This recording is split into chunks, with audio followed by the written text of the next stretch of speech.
Assalamualaikum warahmatullahi wabarakatuh.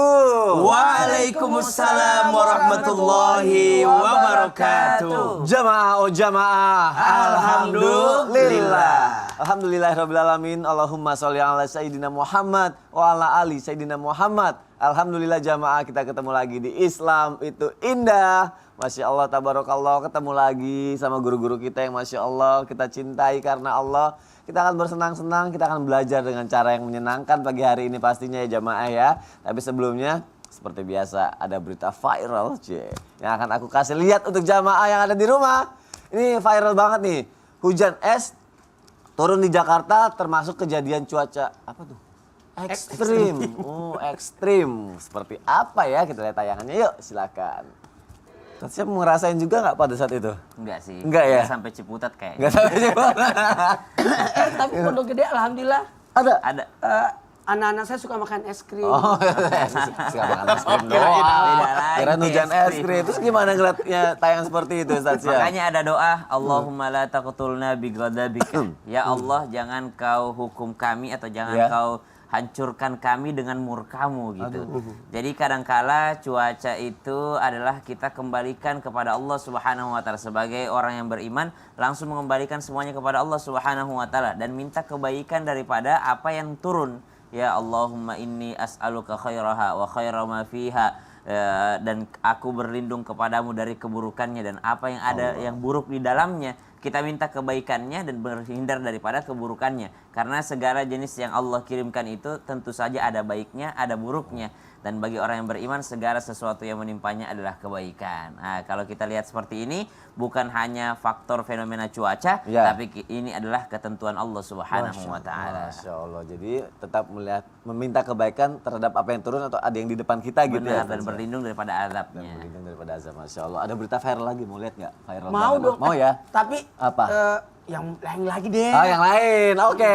Ini mengenai apa ya? Oke, akuarium raksasa di Jerman. Di Jerman. Internasional.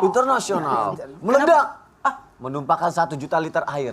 Kirain apa? Tapi harus lihat dulu. Baru aku mau ke sana. Ini dia nih tayangannya nih.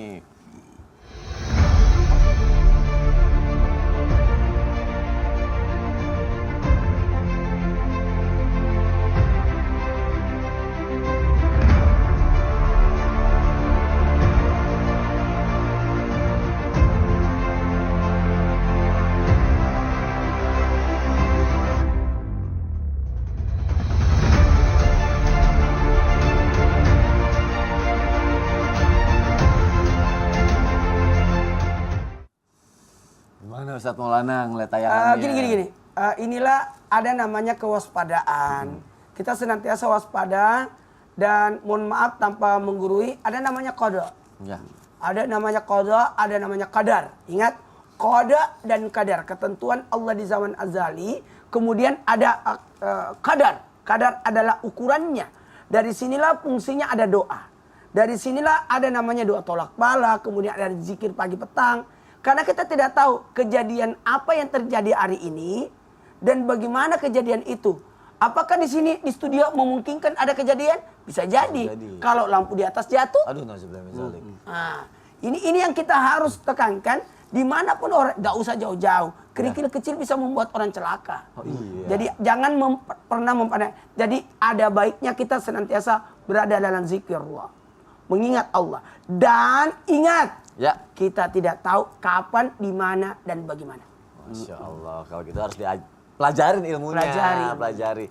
Oke deh, kalau gitu kita akan masuk ke pembahasan kita hari ini. Untuk yang pertama kita akan bahas mengenai sabar. Begitu juga seterusnya nih. Sabar. Ada yang bilang katanya sabar gampang, cukup ya ikhlas aja ngejalanin sesuatu. Tapi yakin kayak gitu doang. Ada lagi yang bilang kalau misalnya kita kehilangan seseorang, tiba-tiba orang yang kita sayang hilang untuk selamanya. Apakah kita bisa sabar juga? Segampang itu kita bisa sabar? Nah, kita bahas pagi hari ini. Tema kita adalah, ini dia puncak kesabaran. Bisakah kita melakukannya? Bisa nggak ya? Bisa nggak? Bisa nggak? Makanya kita belajar di sini. Iya, kita belajar seperti nenek ini. Bukan nenek deh, ibu-ibu. Nenek? Ibu menangis histeris setelah menerima ijazah anak yang meninggal sehari setelah wisuda. Aduh, sehari setelah? Sehari setelah wisuda. Kita lihat tayangannya jamaah, silakan. Wa inna ilaihi rajiun. Kalau berbicara tentang hal seperti ini, mungkin banyak di antara kita yang mungkin ya. Maaf tanpa menggurui, susah ikhlas, susah bersabar ketika ditinggalkan oleh orang-orang yang dicintainya. Iya, apakah dengan kalau kita bersabar itu bisa menjadi puncak kesabaran kita atau tidak gitu kan? Mungkin kalau kita yang nonton, masa sih dia tidak bisa sabar. Tapi ketika kita yang merasakan kejadian itu, pertanyaannya, bisa nggak kita? Aku juga sekalian mau nanya, hukumnya apa kalau kita terlalu nangis berlarut-larut gitu? Apakah kita termasuk orang yang tidak sabar? Oh gitu kan? Ustadz, saya mohon penjelasannya dong Ustadz. Baik, Bismillahirrahmanirrahim. Tabik guru Ustadz Maulana, Ustadz Ilman, Mas Soni serta guru-guru kami yang dimuliakan Allah Subhanahu wa taala. Alhamdulillahirabbil alamin wassalatu wassalamu ala asyrafil anbiya wal mursalin sayyidina Muhammadin wa ala alihi wa sahbihi ajma'in. أصبحنا وأصبح الملك لله رب العالمين سبحانك لا علم لنا إلا ما علمتنا إنك أنت العليم الحكيم رب اشرح لي صدري ويسر لي أمري واحلل عقدة من لساني يفقهوا قولي واجعل لي وزيرا من أهلي آمين آمين آمين آمين يا رب العالمين إنا لله وإنا إليه راجعون. Semuanya adalah dari Allah dan mesti akan kembali lagi kepada Allah Subhanahu wa taala. Entah kita kembali ke tempat yang terindah yang disediakan Allah atau mungkin kita kembali di tempat yang tidak sebenarnya kita inginkan. Namun kita semua berharap agar kembali dipertemukan di Jannatul Firdaus insya-Allah. Maka subhanallah ketika ada orang yang kehilangan seperti tadi, biasanya yang terjadi ada yang menepuk-nepuk di belakangnya, sabar bu, sabar bu, sabar bu. Yang paling jahat adalah ketika ada orang mengatakan saya bisa merasakan apa yang ibu rasakan. Itu sebenarnya tidak. Kita tidak bisa merasakan apa yang orang lain rasakan. Duka orang lain seperti itulah. Sabar bu, apalagi kalau ada yang sampai mengatakan, ibu jangan menangis, entar anaknya diadab. Oh tidak, biarkan dia menangis. Nabi SAW menangis sampai terdengar suara tangisannya ke rumah tetangganya. Sehingga dikatakan oleh tetangganya, Bataro Muhammad, terputuslah keturunan Muhammad. Saat itu Nabi SAW sedang menggendong putranya yang sudah meninggal dunia. Lalu Nabi SAW bersedih menangis sehingga terdengar oleh tetangganya dengan mengatakan, oh habislah keturunannya Muhammad, gak punya anak laki-laki Muhammad. Apakah Nabi SAW pada saat itu menangis dengan tenang? Tidak. Karena kencengnya itulah didengar oleh tetangganya. Maka subhanallah, menangis dengan bersuara bukanlah sesuatu yang dilarang dalam agama Islam. Seorang boleh meneteskan air mata, seseorang boleh mengeluarkan suaranya. Namun yang dikatakan tidak sabar adalah ketika sudah menyalahkan Allah. Kalau sudah menyalahkan Allah, lalu mengatakan, saya tidak sanggup lagi ya Allah hidup di dunia ini tanpa anakku. Subhanallah. Kalau itu adalah sebuah kesungguhan di dalam hatinya, maka ini adalah sesuatu yang berbahaya kalimatnya. Karena dengan mengatakan, saya tidak sanggup lagi hidup jikalau tanpa anakku ya Allah. Lalu Allah bertanya, lalu bagaimana sebelum anakmu lahir? Apakah engkau tidak hidup? Justru engkau masih hidup waktu anakmu belum lahir. Waktu engkau belum menikah, engkau belum punya anak, engkau masih hidup. Berarti engkau bisa hidup tanpa anakmu.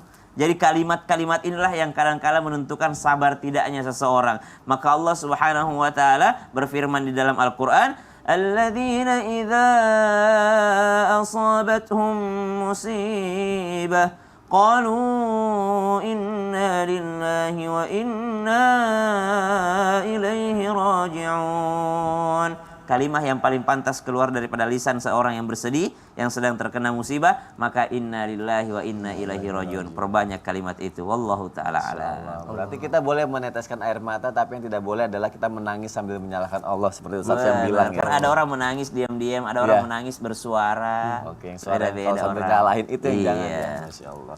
Baik jamaah, semoga setelah ini ada kebahagiaan buat jamaah ya, kayak nenek ini nih. Nenek ini bahagia. Memang bahagia gimana? 63 tahun baru menemukan jodohnya dengan orang Turki. Wah, Nenek Indo nih. Lihat dulu orang Turkinya. Coba kita lihat nih dia tayangannya, silakan. Masya Allah. Jadi gini, dengerin gini. Apa? Jadi kalau kita katakan Masya Allah luar biasa kesabarannya menanti jodoh. Iya. Kemungkinan saya juga Luar biasa kesabarannya. Kesabarannya ya insya Allah bisa menemukan juga segera ya. sampai 63 tahun. 63 tahun. Tapi ada juga orang yang sudah 63 berusaha tahun, berdoa iya juga. juga sih bisa jadi. Tapi belum dikasih akhirnya nyalain Allah. Kalau gitu apakah bisa menjadi puncak kesabaran nih ketika orang yang belum menanti jodohnya, belum dapat jodohnya sudah berdoa tapi sudah bisa sabar. Kira-kira Penantian kesabaran menanti jodoh. gimana Ustaz Hilman? Mohon penjelasannya Ustaz. Baik, Masya Allah, Tabarakallah. Izin Ustaz Maulana, Ustaz Syab, Mas Soni. Ya, Ustaz. Jamaah Islam itu indah yang dicintai Allah. Assalamualaikum warahmatullahi wabarakatuh. Waalaikumsalam warahmatullahi wabarakatuh. Alhamdulillahirabbil alamin. Allahumma salli ala sayyidina Muhammadin sallallahu alaihi wasallam wa ala alihi wa sahbihi ajma'in. Amma ba'du. Bicara tentang jodoh. Jodoh itu rahasia Allah. Kadang seberapa besar kita mengusahakannya, tapi jika Allah belum menakdirkan jodohnya untuk kita, tidak akan pernah bisa mendapatkan jodoh tersebut. Begitupun sebaliknya, ada orang yang barangkali mungkin dia baru bertemu, baru berjumpa, tapi jika Allah sudah menakdirkan dia jodohnya, maka dengan caranya Allah pasti dipertemukan dan dipersatukan. Apa maknanya? Saat mencari jodoh, menanti jodoh, libatkan Allah di dalamnya. Kenapa? Karena jodoh itu rahasia Allah Subhanahu wa ta'ala. Dan kita harus yakin ya, bahwa jodoh itu dicari dan dinanti. Dua kata kuncinya. Dicari dan dinanti. Dicari dengan cara yang terbaik, dinanti dengan penantian yang terbaik.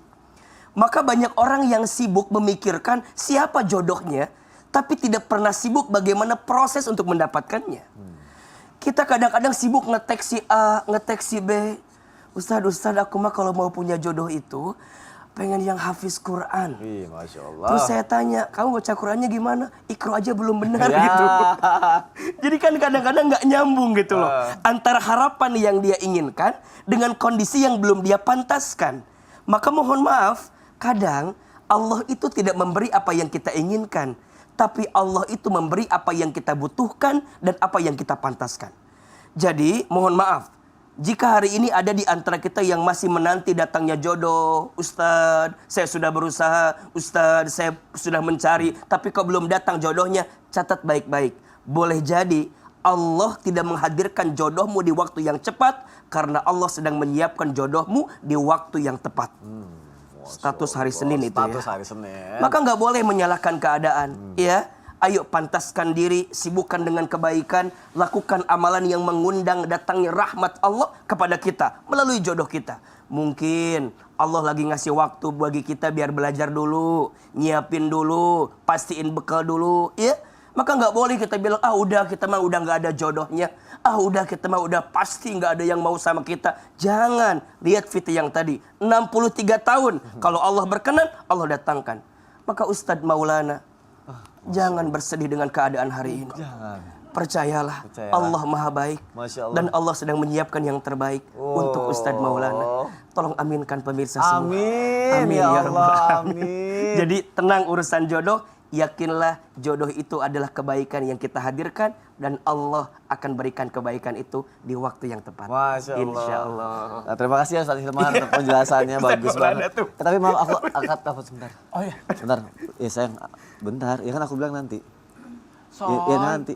Ya sabar Ini aku lagi belajar soal sabar, jangan bikin aku marah deh. Nanti. Iya, ya ampun. Yaudah. Apa marah-marah? Tuh kan Ustadz Maulana denger udah deh. nanti Kenapa? aja. Kita masih syuting. Nanti aja diangkat teleponnya. Kenapa? Ini istri. Gak enak jelasinnya. Nanti aja deh. Nanti aja ya Ustadz ya, aku cerita deh. Jamaah jangan kemana-mana ya, tetap di Islam itu indah. Jamaah, Alhamdulillah. Subhanallah.